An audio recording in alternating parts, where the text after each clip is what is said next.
नमस्कार, मैं रवीश कुमार। जिन लोगों ने सपना देखा था कि वे 100 रुपया लीटर पेट्रोल भरा लेंगे लेकिन विरोध नहीं करेंगे, आज उनका सपना पूरा हो चुका है। पुणे 101, नागपुर 101, जयपुर, बॉम्बे, कोल्हापुर, नासिक 102, औरंगाबाद 103, इंदौर, भोपाल 104, गंगानगर 106। अगर आपको लगता है कि 100 रुपये कोई मापदंड है पेट्रोल के दामों की सीमा तय करने के लिए, तो समय है पुनर्विचार का, गहरे आत्ममंथन का, चिंतन का, परामर्श का।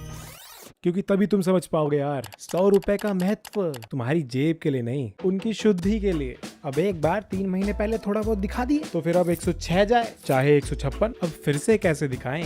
मतलब पिताजी के दिए पैसे पे पिताजी से ही कितनी बार भिड़ोगे? चलो एक बार पंगा ले ली, अब दूसर की बार तो दबोचे जाओगे ना। और वैसे भी एक बार दिखाने से आप खुश, पिताजी खुश, हृदय भी संतुष्ट, और क्या चाहिए? देखो, जिसको करनी है वो कर रहा है।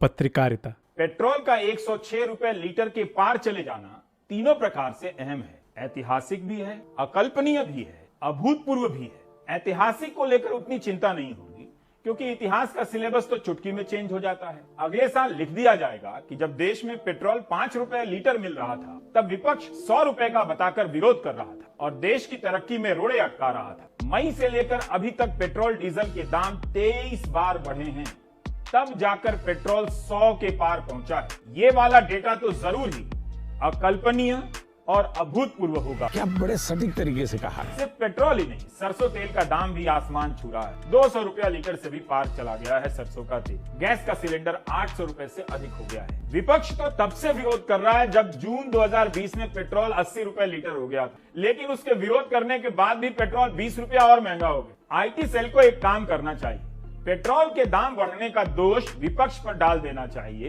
कि उसी के विरोध के कारण 100 रुपया लीटर हो गया है। खामखा 4 साइकिलें खरीद कर प्रधानमंत्री, गृह मंत्री, पेट्रोलियम मंत्री और कपड़ा मंत्री को बेच दी गई। देखो, अब नेताओं के पुराने बयान चलाकर बोर नहीं करूंगा, सीधे आंकड़ों पर आते हैं। पिछले कुछ 42 डेज में 24 टाइम्स दाम इंक्रीज हुए हैं। पहली बात ये चल रही है कि ये सब कोरोना के चलते हैं। पेट्रोल पर जो एक्साइज ड्यूटी 9 रुपए थी 2014 में, वो 2020 तक 19 रुपए हो जाती है। और जो डीजल पे एक्साइज ड्यूटी थी 3.5 से 21.5, तब कहा था कोरोना। अब दूसरा जो बहाना है क्रूड ऑयल प्राइसेस का, तो यहाँ पॉइंट ब्लैंक सवाल ये उठता है कि इलेक्शंस में दाम क्यों नहीं बढ़े। राज्यों में इलेक्शंस का ऐलान हुआ 26 फरवरी 2021 को और इलेक्शंस खत्म हुए 2 मई 2021 को। क्रूड ऑयल का दाम इस दौरान बढ़ा है, मगर इंडिया में दाम बढ़ने की जगह घट गया। ये देखिए, कमाल का गणित है। न सेंटर मानने को तैयार है, न स्टेट्स, और पिस रहे हैं गैस हु। 25 रुपए 72 पैसे का इजाफा हो चुका है पेट्रोल के दामों में पिछले 13 महीने में। 25 रुपए 72 पैसे। और डीजल की कीमतों में बढ़ोतरी 23 रुपए 93 पैसे हो चुकी है। अभी 70 के करीब, $70 पर बैरल के करीब कच्चे तेल की कीमतें। 2014 में ये कीमतें $110 पर बैरल थी। अब 35% दाम कम हो चुके हैं, लेकिन पेट्रोल डीजल के दाम लगभग 35% ऊपर हो गए। ये देखिए, कमाल का गणित है। और जहां 99,000 करोड़ रुपए सरकार, 99,068 सही आंकड़ा आपको बता दूं, 2014-15 में जो सरकार के खाते में आए थे तेल की कीमतों के चलते जो राजस्व आया, अब वो बढ़कर लगभग 3,60,000 करोड़ रुपए हो चुका है।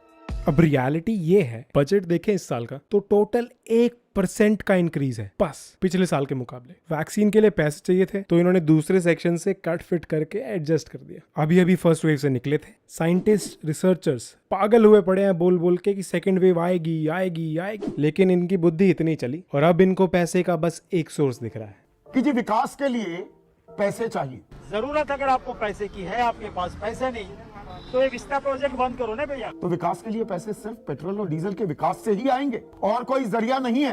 तब नारा क्यों बुलंद किया गया था? तब ये दावे, ये वादे, ये सपने क्यों दिखाए गए थे कि 35 रुपए प्रति लीटर पेट्रोल हो जाएगा? आपको ध्यान होगा ना 2014 में। आज की तारीख में हमारे जितने पड़ोसी मुल्क हैं, नेपाल हो, भूटान हो, बांग्लादेश हो, श्रीलंका हो, पाकिस्तान हो, वहां पर पेट्रोल डीजल की कीमतें हमसे कम क्यों हैं? और जो ये तर्क दिया जाता है कि सड़कें बन रही, तो पहले सड़कें नहीं बन रही थी, पहले देश में कोई विकास नहीं हो रहा था। और सड़कें जहां तक बनाने की बात है, आप या मैं, कोई भी हम गाड़ी खरीदते हैं, वन टाइम रोड टैक्स देते हैं ना, अच्छा खासा जाता है। 10-15 लाख की गाड़ी हो, 2-2.5 लाख रुपए तो वन टाइम रोड टैक्स जाएगा। फास्ट टैग आजकल चलन हो गया है, तो टोल टैक्स देते हैं ना, तो वो पैसे भी तो हम दे रहे हैं। तो वन टाइम रोड टैक्स भी दें, टोल टैक्स भी दें, एक्साइज भी दें, बढ़ी हुई कीमतें भी दे। आम आदमी आज की तारीख में उसकी आमदनी भी तो कम हो रही है। क्या आमदनी, क्या बोल रहे हो संदीप जी यार? मोदी जी की आमदनी कम नहीं हुई? बताओ, इतना खर्चा देखना है अभी। अब शेर पाला है, अरे ओ अब शेर पाला है तो शेर का पिंजरा भी तो बनवाना ही पड़ेगा ना। समझते ही नहीं है लिब्रांडू कहीं के। और ये मत समझना मोदी जी को ख्याल नहीं है, उनके पास सबका बदला लेकर अतरा सबका सोल्यूशन है। वो याद से भेजे अपना आदमी निवारण प्रस्तुत करने के लिए। सुन लो जरा।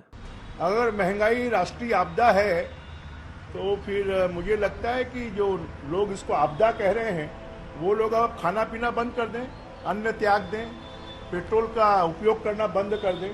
देखो, इस बयान को भौतिक दृष्टि से देखना ही गलत है। रेबीज के तीसरे चरण के मरीजों में ये लक्षण अक्सर दिखाई देने लगते हैं। इनको लग रहा है कि इनका भगवान से संपर्क हो चुका है, इसलिए अब खाने पीने जीने का कोई अर्थ नहीं। मतलब how blind can you turn to the situation यार। लोग आर्थिक तौर पर टूट चुके हैं, रोजगार नहीं है, कमाई नहीं है, महंगाई आसमान पर है। लोग अपनी जमा पूंजी और फिक्स डिपॉजिट तोड़कर खर्च चला रहे हैं। यह कहानी भी उसी तरह से गायब कर दी गई है जैसे कोविड से मरने वालों की संख्या गायब कर दी गई।